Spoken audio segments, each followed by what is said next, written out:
As producer Andy says in the chats, what's up, soccer nerds? Orange County had a awesome return to home this past weekend, defeating El Paso 2-0. And I got to give credit to two of my fellow co-hosts who got the score prediction correct this past week. Larry, Matt, congratulations to both of y'all. We've got an upcoming match against the darlings of the league in Tampa Bay coming up this weekend. Oh, it's fun. It's crazy. We're heading down the stretch here. All I got to say is County Roads, take me home to the place where we belong. That's Championship Soccer Stadium back there this weekend. Let's get this show started. Welcome to the Show of Champions. This is the Orange and Black SoccerCast.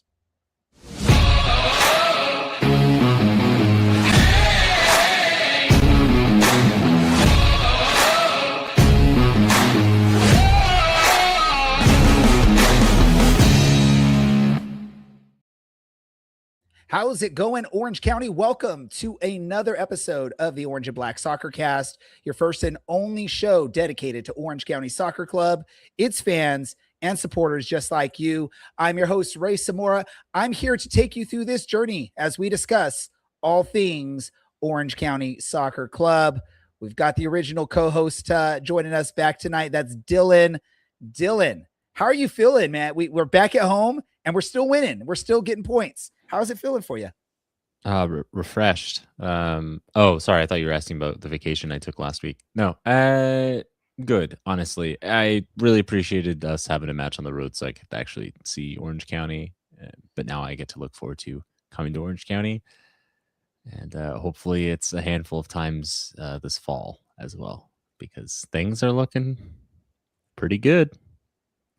Hey, things are looking amazing right now, and we hope to keep that thing going. One of the co-hosts that got the prediction right last week, but while we were at the match, I believe, Larry, if I can quote you correctly, is I have no idea what I predicted for the score to be, but you did get it right last episode. Larry, how did you get it so right? You know, I did a lot of study during the previous week. I did a lot of game analysis and film watching, and yeah, it just sounded like a good number. I felt like it was time we got a clean sheet again, and 2 goals sounded good. Translation, even a broken clock is right twice a day. That is correct, and I guess if there is a broken clock correct twice a day, then we got them both at the same time last week, unless our other co-host tonight, Mr. Matt, was doing it all off his knowledge and his ability to predict matches. Matt, welcome. Congrats on the correct prediction last week. How are you feeling after the match this weekend? Oh, I'm feeling very good. Yeah, I mean, maybe there was a little reason behind it. I mean, you never know with these things.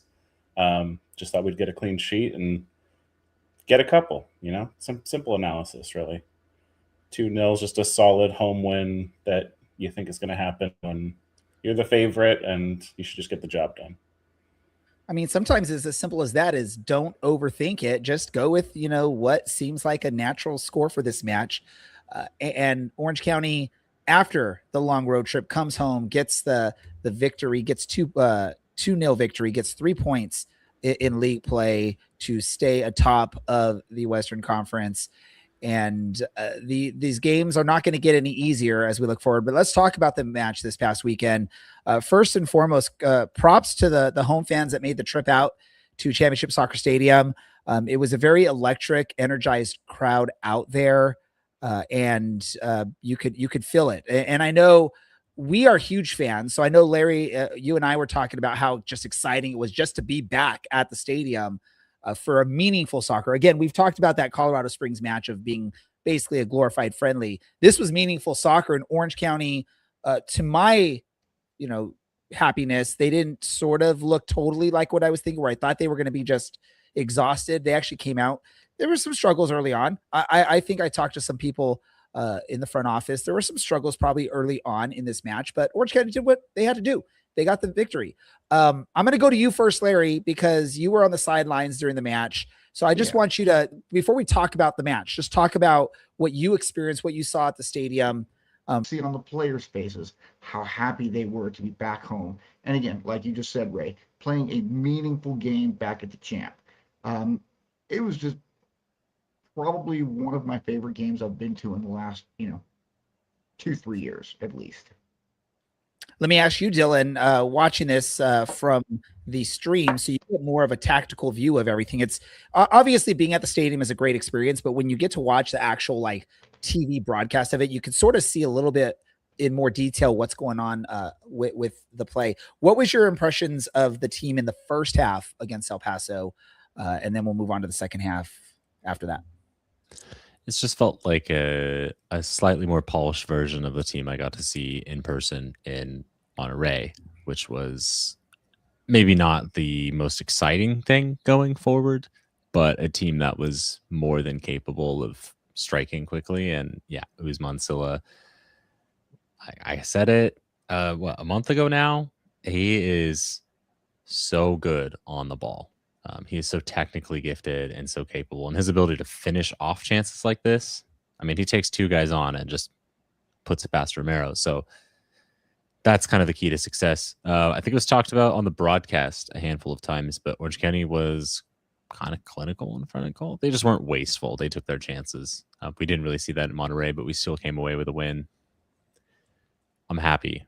And honestly, as a slight benefit, I get to see things that, like producer Andy pointed out, I think a day after in our little group, Stephen Kelly heading the ball while laying on the ground. So I get to see things like that normally I wouldn't get to see in the stands. With that chat, I was thinking in my head as those chats were coming through, we were talking about that on our private chats that we have about matches and whatnot. Like maybe we create a new category for the SoccerCast awards of like an A for effort award or something like that. Just like pick a random play where someone just like gave like just this crazy amount of effort that you would not expect to see on a professional soccer pitch, like Stephen Kelly trying to head the ball while he's basically laying on the ground. I think he would definitely be a candidate for that type of award. Matt, let me ask you. Best header, maybe? And I should apologize to Matt because he was actually the one that also saw it watching, I think, from a distance. It was just producer Andy that clipped it. So my apologies, Matt. Yeah, I wasn't going to correct you on that, but you should have. Yeah. It's more fun that way. Matt, let me ask you your thoughts on this team. And again, we're just looking at the first half. What are your thoughts on Orange County in the first half after it had been forever that they got to play a meaningful match at Championship Soccer Stadium? Yeah, I mean, I'm sad I missed it. I had a rough night of sleep Saturday and just couldn't get there. But I will absolutely be there Saturday. Yeah, it was the one thing I'll say that I really liked about this game, kind of thinking back on it, is we didn't do what we've done probably 2 or 3 games in a row now, where we bunker down and let teams just have their way with us for like 15, 20 minutes. That was something that I kind of didn't think about till the game was over, and like kind of rewatching the highlights is that we didn't have this first 15, 20 minutes of them just peppering our goal and putting in cross after cross. It was a little more back and forth. Just so you didn't have that kind of, nightmarish start to a game. We didn't concede, thankfully, off a couple little chances they had, but it wasn't anything crazy. And then we just took it down. I will say, I'm not going to take anything away from Silla. That's a great goal. Romero, what are you doing? I mean, that went like right over his hands. I don't know if I think he dove early is maybe what happened if you kind of watched him. But still took the chance, kept it tight, clinical first half, and exactly what you want to see. Ray, I'm kind of curious to ask you really quickly. Having watched the game in Monterey in person, it really felt shaky at the back. It felt like we were, for probably 40 minutes of that match, going to lose. We defended a lot in this match, even in the first half. Did it feel to you, while you're running around doing whatever it is you do at matches, like it was going the same way as the week before? I will say the week before, you got to remember, this is after just a constant, you never had a match in the same stadium twice going back to May. I know we had the home match in Santa Ana, quote unquote home match in Santa Ana. And we had the Colorado Springs match in the Prinks Tires Cup match. But really, when you look at that, they did not play in the same stadium back to back, going back into May. And so you're seeing a weary team in that Monterey match. And I think ultimately it showed. And that's where you saw maybe, or that's where a lot of the fans were maybe nervous about the performance from Orange County. But I can probably speak for all of us on air and most of our listeners. None of us are probably can even come close to saying we've experienced that. Maybe Larry, because I know Larry, you served in the military a long time ago. So maybe you experienced not sleeping in the same bed from time to time. I don't know how that went for you. And I know other military people may have experienced something like that, but I would say it's probably very rare for most people to experience that. You get the homecoming. I think just the electricity in the stadium opened it up for Orange County. I think the players just were playing with a bit of confidence that we haven't seen in a while, which you may not get if you're on the road constantly. You don't hear your home fans.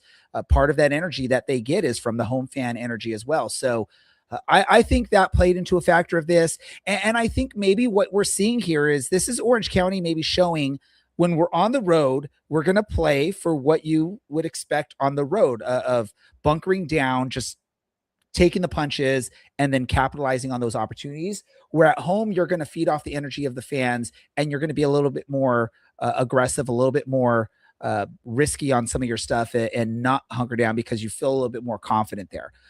But yeah, in this match, I probably, and Larry, you can correct me if I'm wrong, but I don't think after that first goal, wasn't really scared much of that match. I was just enjoying the moment, having fun. And at no point on Saturday did I feel concerned for Orange County like we have seen in previous matches, like you called out the Monterey Bay match and some other matches. Is that a good enough answer for you, Dylan? It was that was long-winded. Yeah, I pulled the Larry. Go, Larry. And then you throw a question in there for me. Through the first 10, I actually viewed the first 10 to 15 minutes of that game a little different. I thought El Paso was right up our backsides for the entirety of the first 10 to 12, maybe 15 minutes of the game. After that, we settled down. We took control. They still had the bulk of the possession. I mean, it wasn't even close. It was 57-42, I think. They had a tremendous amount of shots on goal. Rando with 9 or 10 saves, I think, was fantastic. Did I have any nervousness in this game? After that first 15 minutes, absolutely not. Once Silla scored, I felt even more confident about how this game was going to go. Obviously, we all know in soccer, 2-0 is the hardest lead to maintain. And even when we got that 2-0 lead with Garrison's goal, I did not have any concerns, probably for the first time all season, when we're going late into a game with a lead. Being up 2-0. Yeah. Let's go into the second half and let's talk about that goal from Garrison. I want to say probably, Larry, I'm not trying to be mean to everyone else, but we probably had the best seats in the house for that goal. If you didn't know, Larry was off to the left side of the goal. I was off to the right side of the goal, and we both got very awesome shots of that sequence, which was really cool. This is something you like to see. We look back at last week against Monterey Bay. You saw Tom Brewitt score a goal header in the box. And then this week you see Garrison Tubbs do a similar thing, a header in the box. Your center back scoring are icing on the cake, right? You don't expect much scoring out of a center back unless it's maybe, world's fastest man, Albie Skendi. But let me ask you, Dylan, what are your thoughts on getting scoring from your center backs like that? Monterey Bay, Tom Brewitt, this week from Garrison Tubbs. Yeah. Well, ultimately, when your strikers are, managing about 5 goals, you do need to kind of recreate a 10-goal score in the aggregate. So if we just, I think with our center backs, they've chipped in for about 5 now together. So look, I'd rather they just not have to focus on it, but at the same time, especially in the modern game of 2026, set pieces are so crucial, and so having players that can finish things off in the box and threaten the opposition in the opposing box honestly makes a huge difference. It clearly worked if we look away from Orange County, it clearly worked for Arsenal this year, and that's not even to go into the borderline jiu-jitsu that they had turned most set pieces into. Tom Brewitt's not the largest man in the world. Garrison Tubbs not the largest man in the world. We've had much larger center backs in the club history. Josh Hoyveld and Walker Hume come to mind. But even then, it didn't feel like they were odds on the way that maybe more so Tom Brewitt is at just finding some space and being able to redirect something goalwards.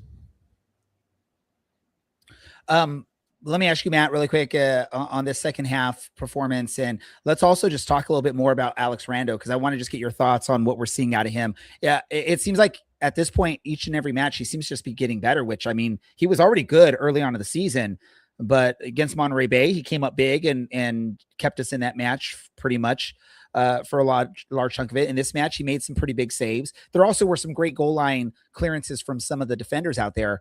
But let's talk about this. First, give me your thoughts on the second half of this match, and then talk a little bit more about Alex Rando. Yeah, I mean, as far as the first half went, I think, I just agree to disagree a little bit there. I think that it was just controlled. I mean, they dominated, but it was controlled. The last 20 minutes, I will say, is what scared me the most.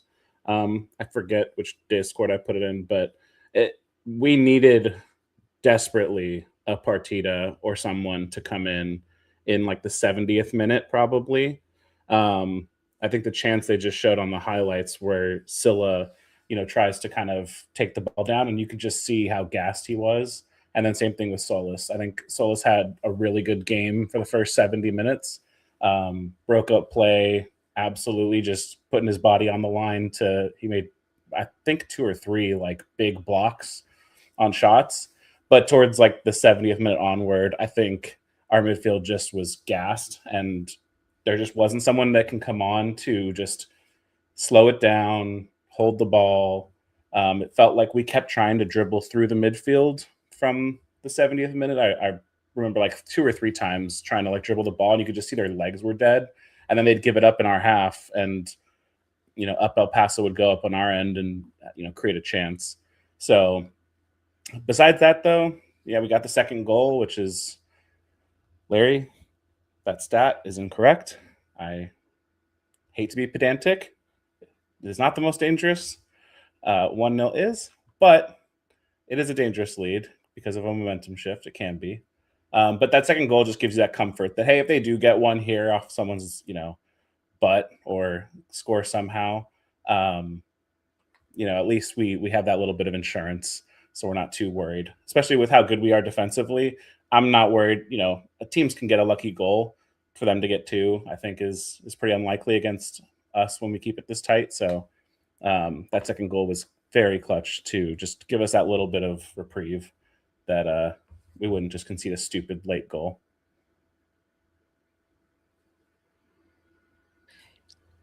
Yeah, and for those watching the video version of this, you saw Gnarly was satisfied with the end result, throwing his arms up in celebration, with Larry in the background looking excited as well. And I think the fans were just as excited. I think County Coalition was in full energy. I know we were joking heading into this match. I was at the tailgate. I actually, you all would be surprised. I was at the tailgate. I was, I think, the 3rd person or 4th person there.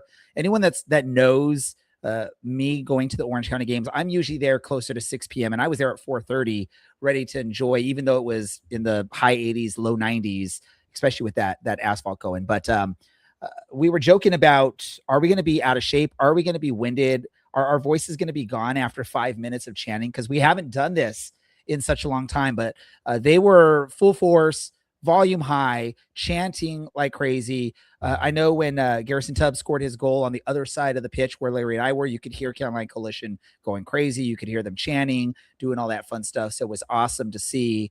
The great thing is, again, they've proven it that they can do this on the road, that they can be dangerous on the road, that they can pick up points on the road. I think the big question mark going into this match is, can Orange County sustain that type of play and do it at home against some quality teams? El Paso is on the lower end of quality teams, but they're still a playoff caliber team in the Western Conference. Orange County is now going to be heading into a gauntlet of matches starting this next weekend or this upcoming weekend against Tampa Bay. Here is my quick thoughts, and then we'll talk briefly about that Tampa Bay match. I think this is a perfect time to go through sort of a tough stretch of matches at home. It's really awesome preparation for a potential home playoff run or home run in the playoffs, because right now they're trending to have the the power of where they're going to play in the playoffs. If they keep playing like this, they'll have home matches. So we're going to get tested now at home by some quality teams. We've got Tampa Bay coming up. I think we got Louisville City coming up. There's going to be some quality opponents that we're going to be playing at home. And it's awesome. It's so beneficial for Orange County Soccer Club because it's going to prepare them for the playoff run.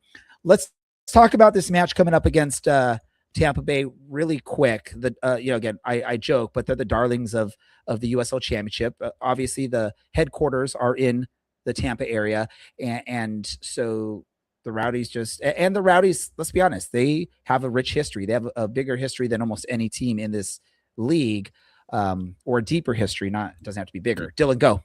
Yeah, I just wanted to say, does any of that history actually involve the USL Championship?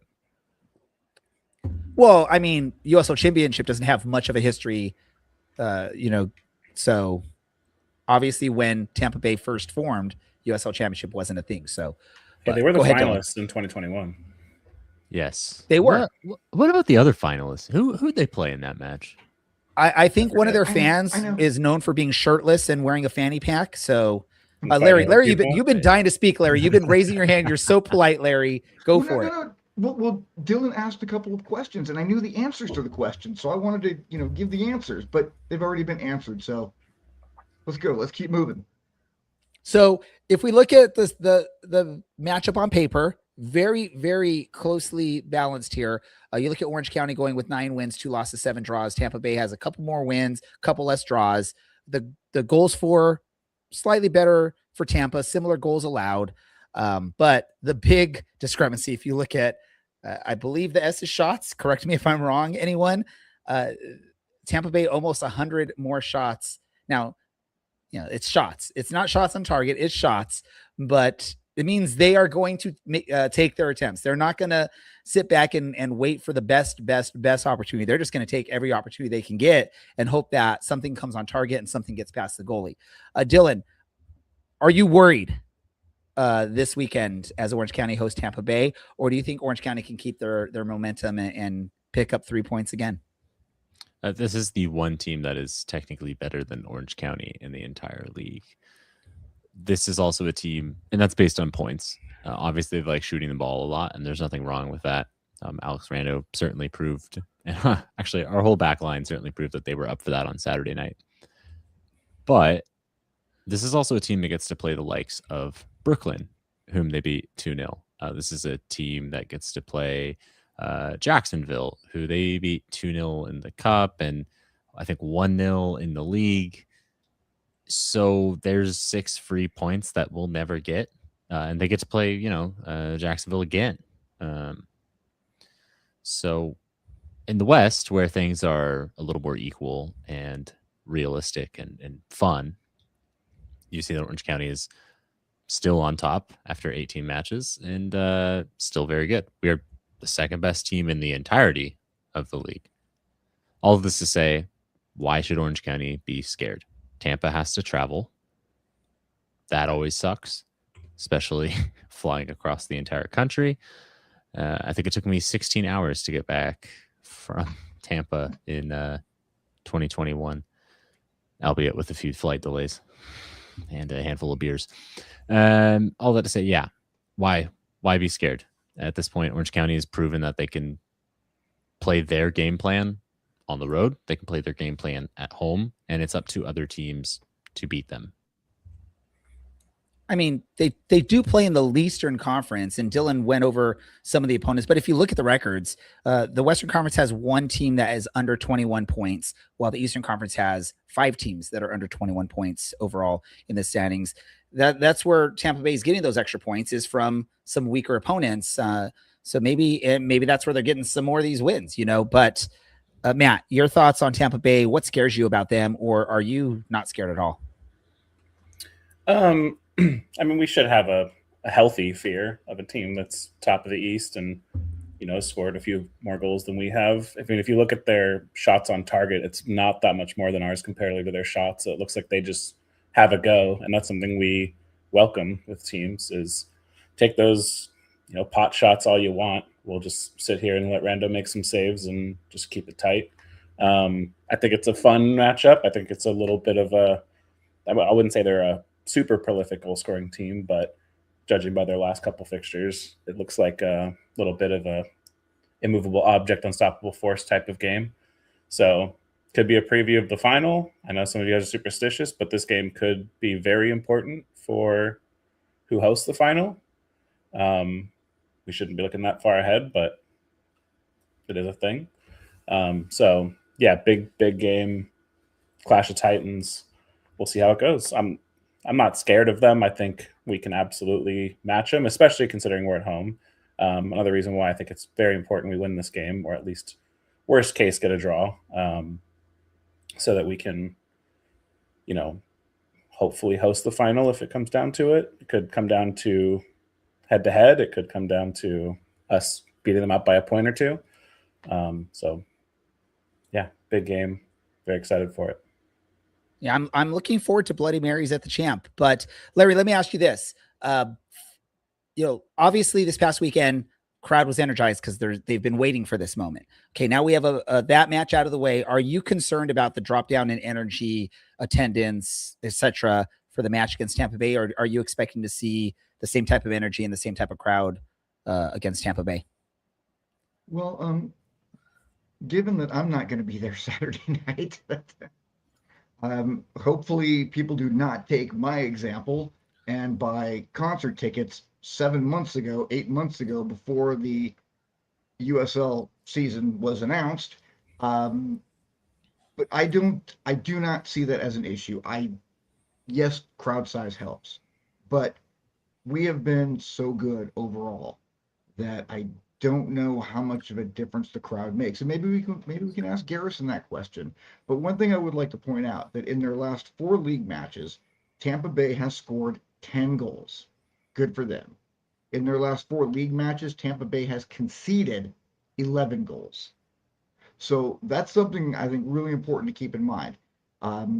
If we go out there and and our boys play our game with our defensive wall, with Rando anchoring the back, I think that we're going to have a barn burner of a game.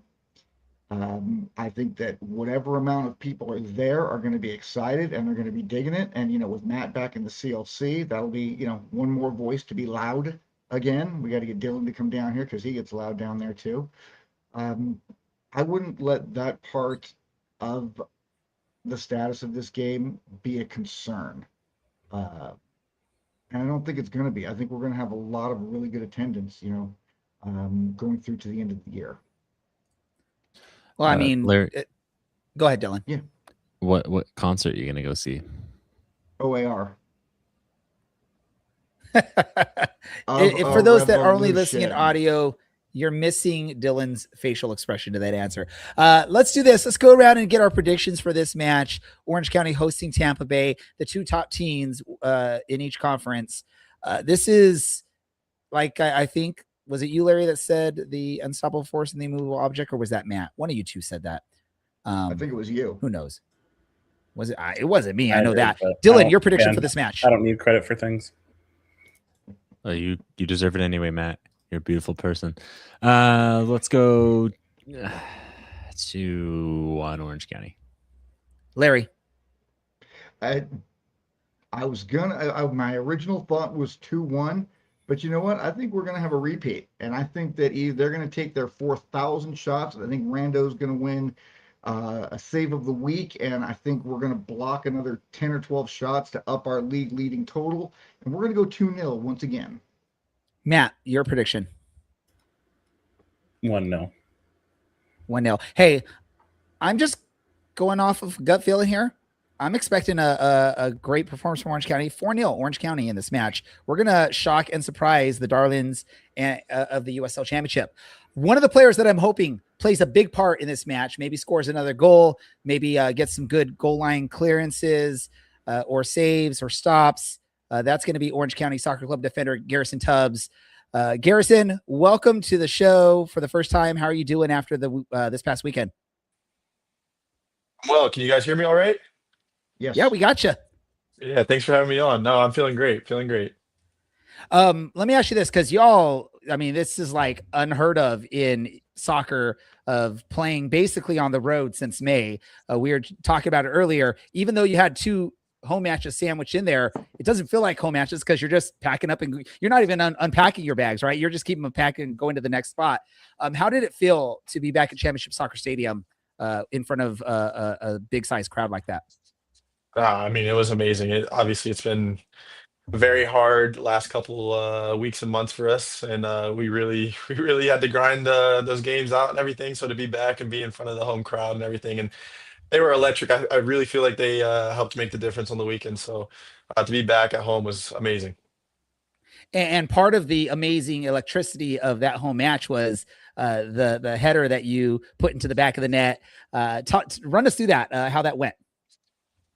Yeah, I mean, every time we get a set piece, I try to get up there and see if I can help make a difference in the game. I think obviously Kel stepped up to hit the set piece, and I think it was Bazzini that it kind of deflected off his head or back a little bit. And luckily I was in the perfect position, kind of just rounding off the back post just in case any garbage was left back there, and was able to put it away. So kind of just happened to fall right to my feet. So yeah. Yeah, you talked about the garbage at the back post. Just briefly share importance to young soccer players of being in the back post for something like that, for a set piece or for a cross into the box. Why is it so important to have someone post up there in the back post? Yeah, I mean, the game is always very fast moving, a lot of moving pieces, and the ball can just slip up anywhere at any time. So it's very important, especially on set pieces, to just make sure that we have guys at all areas, that the ball can possibly end up. And I guess that play kind of shows the importance of it, right? The ball, it obviously the set piece was delivered a lot closer, I guess, in the box, and little deflection happens, and it ends up all the way in the back. So yeah. And then your celebration after that goal, was that planned? Was that just on the spur of the moment? And is that an indication of your dance moves when you're at the club or on the dance floor?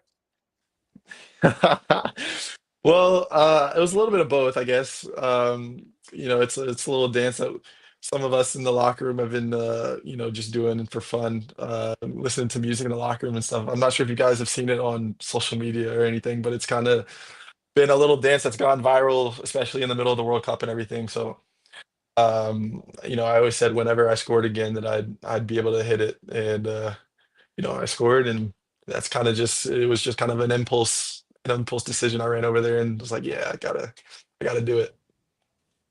There we go. I'm going to hand it off to Larry for a question or two. Hey, Garrison, first, let me congratulate you, because with this goal on Saturday night, that is a career high in a season for goals for you. Yes, it is. Yes, it is. Thank you. Thank you so much. Nice job. Great work on that. Thank you. There was something that was pointed out by Blaine. I don't know if you've gotten to meet Blaine. Blaine is the one of the founders of the County Line Coalition. He mentioned that the ball on the pitch looks great. It looks better than I've ever seen it in the 8 years I've been coming to the stadium. But he mentioned that he thought the ball was moving a bit slower out there. Did you find that to be the case? Was it a little bit slower for you? I mean, maybe a tiny bit, but I don't think that was one of those things where it played, a role in the game or anything like that. Especially whenever you get the sprinklers out there, and it gets the ball moving a little bit quicker. So I wouldn't say it was anything that's like noticeable. I guess just running on it, and we're out there, every day, so I'm able to see it all the time. So I can kind of tell like the little minute differences and everything, but I wouldn't say anything noticeable, in my opinion, at least. Well, watching Silla's blast of speed, it didn't affect him at all. Yeah, Um, that's for sure. there was something I just learned today that I didn't know, but you went to Wake Forest, and you were there in, I believe, 21, 22, 23. And Nico Bedelcazar was there in 2021 and 22. So you two were teammates back then. Before you got loaned here from DC, did you talk to Nico about the team and find out about the culture a little bit, or were you guys not really close? Tell us about your relationship with Nico. Yeah, I mean, we were close in college. He was my captain. I believe it was my sophomore year. Uh, So yeah, my sophomore year, he was my captain, and we had a really good relationship. We've kept in contact over the last couple of years or so. So whenever I was going through the whole process for finding a team for a loan, I was in contact with him as well, and got to hear all the pros and cons about the whole situation and everything. And he had a lot of good things to say, all of which I will say have been very much so true, that I've noticed since I've gotten here. So I'm very happy. But yes, he definitely did play a big role in kind of helping me make my decision, and ultimately landing up in Orange County. So yeah. Well, we have very much enjoyed having you here. I will say that. One question I like to ask all of our guests that come on here. You're a young man still. You're 24, I believe, but you started with Atlanta too when you were 16. At what point did you realize, you know what, I think I can make a living playing this game? I'm pretty good. How old were you when that that popped into your head? I would have to say it was probably younger than that. So I'm originally from Southern Georgia, a small town called Brunswick, right on the coast, probably about an hour north of Jacksonville, Florida. I grew up playing for the academy in Jacksonville, all the way up until I moved to Atlanta, ultimately when I was 16. Um, so I think whenever I was going through that whole process, and obviously, every young soccer player, they dream of wanting to play professionally. But I think once it came to that point when me and my family had to make the decision of kind of picking up the family and moving to Atlanta, that's kind of when I realized that this is definitely not necessarily just a dream, but it could be an opportunity and a reality at some point. So yeah, when I was 16, we up and moved to Atlanta, which was about a 5-hour drive from where I grew up, and started playing for the Atlanta Academy, and got some reps in with Atlanta United too before I ended up going to Wake Forest. So I think probably when I had to make that decision to move to Atlanta, that's probably when I was like, yeah, this could actually be a reality for myself. No, it's not a bad way to earn a paycheck week to week, is it?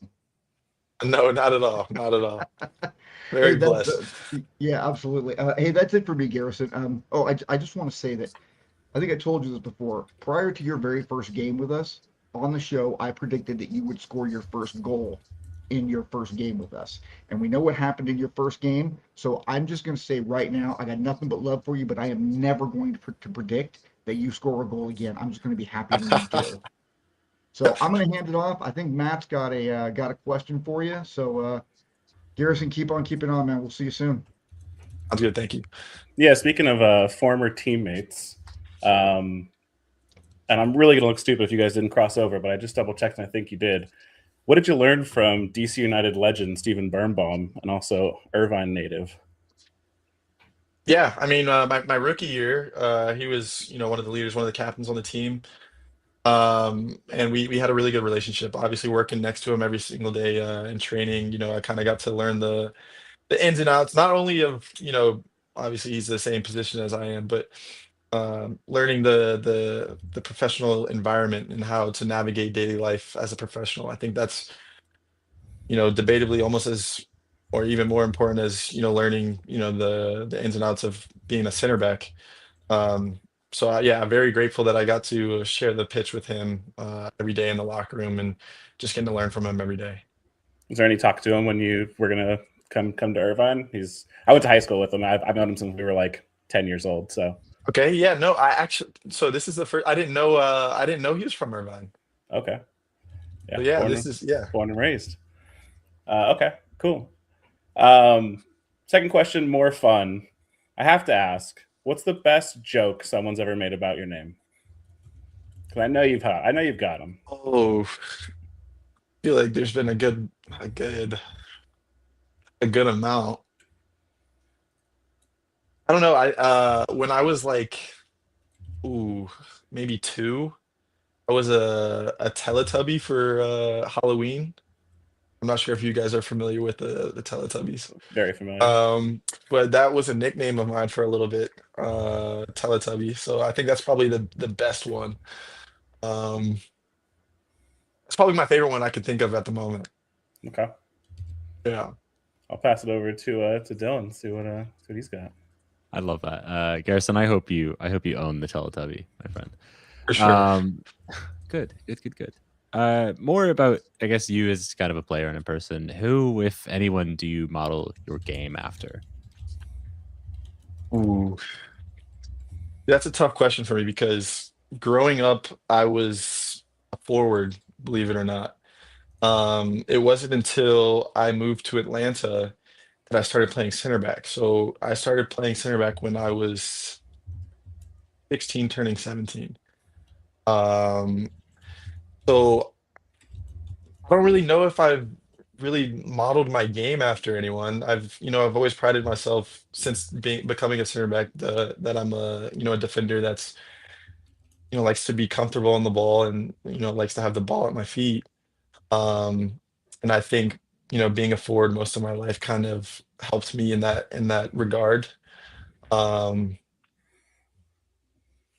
but because I transitioned to a center back so late, I'm not sure if I ever really tried to model my game after anyone. I kind of just tried to be myself, and that's kind of how I felt the most comfortable back there. I love that. From your experience, moving backwards, as plenty of players do, is it true that defending is easier than attacking? See, I'm a little biased now. Now that I'm a center back, I'd say the opposite, but I feel like I'm better at it. I definitely don't think I would have made it to the professional ranks if I didn't switch to a center back. I feel like I'm a lot better at it. I feel like that's what I was meant to do. I find a lot more joy and passion in it. I feel like, even when I wasn't forward, I felt like I always, seemed to work a little bit harder off the ball. Like I just had it inside of me a little bit, but I don't know. I don't know if I'd agree with that. Fair enough. I won't hold it against you. I'll just respect the willingness to work off the ball. You mentioned liking the ball at your feet. Other than that, what do you think is your biggest strength as a player? I try to. This is kind of one of those things as a center back you always try to do as a defender in general, but I try to communicate very well. I think that's a very big role that you're asked upon as a defender. That's one of those things that's kind of a non-negotiable, and that's one of the main things that I had to kind of learn when I transitioned to being a defender is how do you lead from the back? How do you're the last line of defense. You can see everything that your other teammates in front of you can't see. So a lot of the success of the team comes from how you lead from the back. So that's kind of one of those things that I tried to develop into my game, and I feel like is a strength of mine as well. Gotcha. I think we saw an example of that after an early chance from El Paso. You and Tom were having a discussion. It's probably the nice way to put it, maybe. Okay, two more for you. Who's currently the most exciting player on the roster at Orange County? And you can say yourself if you believe that. If you mean exciting as in fun to watch, I'd say Usman Silla for sure. I played against him a lot in college, obviously with him in Clemson and being in the same conference and everything. We played against each other pretty much every year. So I've known his game very well, and it's been great getting to see him have in the next level as well. But what he can do on the ball is special, and we're definitely very grateful to have him in our midfield and making a difference, just like he did this past weekend. And I think he can really be very important for us going forward in the rest of the season as well. So I think that's my answer. I love it, and I love that you're just echoing or maybe confirming what I said 30 minutes ago. So thanks, Garrison. Final one for you before I hand you back off to Ray. We ask everyone who comes on, what is your favorite vegetable and how do you prepare it? Wow, I wasn't prepared for that one. Oh, I'd probably say broccoli. I like to broil it or air fry. I don't know if that's crazy or not, but season it up a little bit, get a little bit of crunch, a slight char to it. Yeah, I think that's my answer. Yeah. All right. Well, in the seasoning thing, is this salt and pepper? Is this extra? Are we going It crazy? depends on how crazy I'm feeling on the day. Salt and pepper from, a little lazier, but you can put, garlic powder, onion powder, the whole shebang. And but yeah, salt and pepper's not bad on broccoli either. So I love it. Thank you, Garrison. thank you. Garrison, just really quick, I'm going to do this. We do this also with everyone that joins us recently. 10 rapid fire questions. You give the first answer that comes to your mind, and we'll go with this. Are you ready? I'm ready. All right. East Coast or West Coast? East Coast. Clutch goal line clearance or your first header for OC? Goal line clearance. 95% pass accuracy or 100% aerial duels won? Accuracy. I think you said passing accuracy. Yeah. Southern barbecue or SoCal tacos? Oh, SoCal tacos. Those are yeah. Winning ACC Defender of the Year or scoring your first professional goal?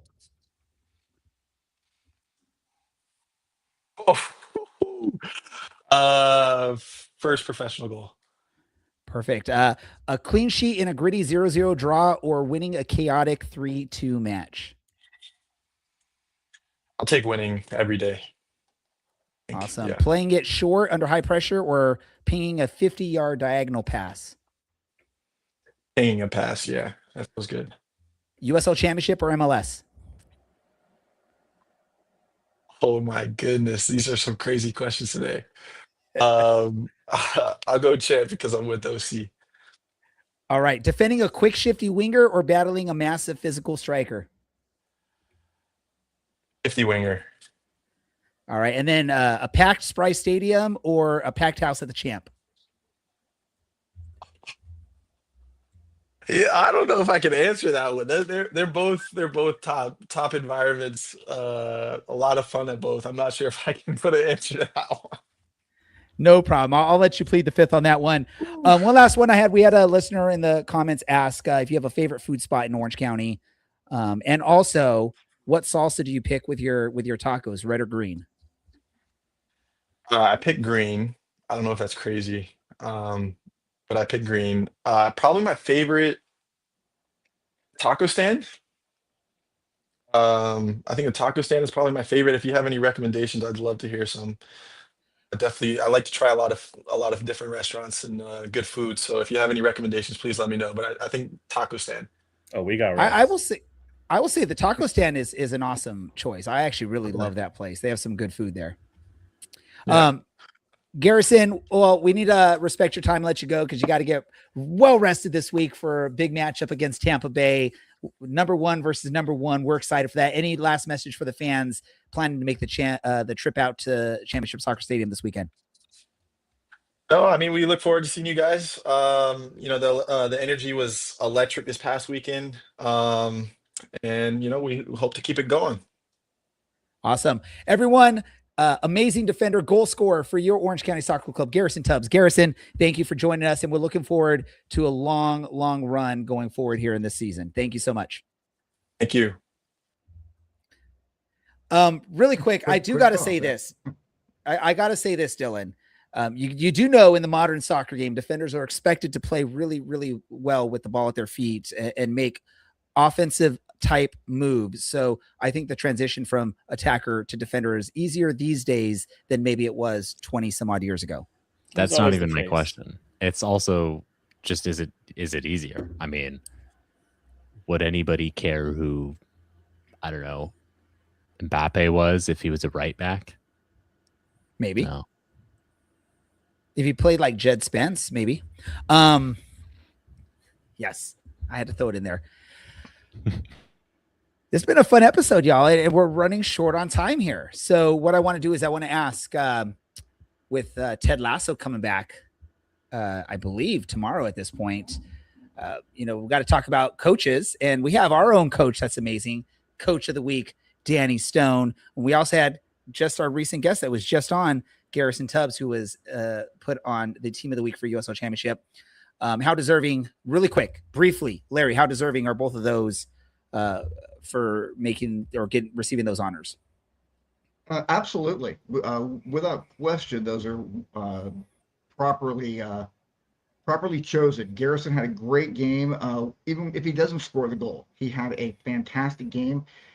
And Danny keeps coming up with game plan after game plan after game plan that works. So can't argue with the success. And let's just say Coach Stone is doing it with not a full roster, Dylan. Is that make it even more impressive for you that Danny Stone is constantly now being named as Coach of the Week? For lack of a better term, we've been hamstrung by injuries. I think you did. Yeah, I don't even actually know if anyone's done their hamstring, but yeah, this is amazing. And to just continually get this team to perform and get the buy-in of the players is huge for us.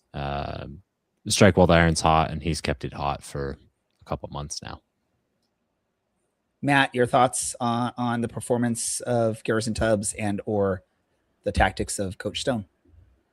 Yeah, no, I think it's been rewarded for weeks now for Coach Stone at least, and Garrison. We've been defensively solid. So I tend to hate these awards because I remember a year where I think when Chelsea won the title, Mourinho didn't get a single Manager of the Month award, despite the fact that we won the title. So I tend to not look at these because they tend to, I don't know, they tend to favor like underdogs and stuff like that. So it's like if you're expected to win, sometimes they don't award that. So I'm happy in this case they did. It's like even though we were expected to win, we got the job done and played a good game. So yeah, happy for the recognition for both player and coach.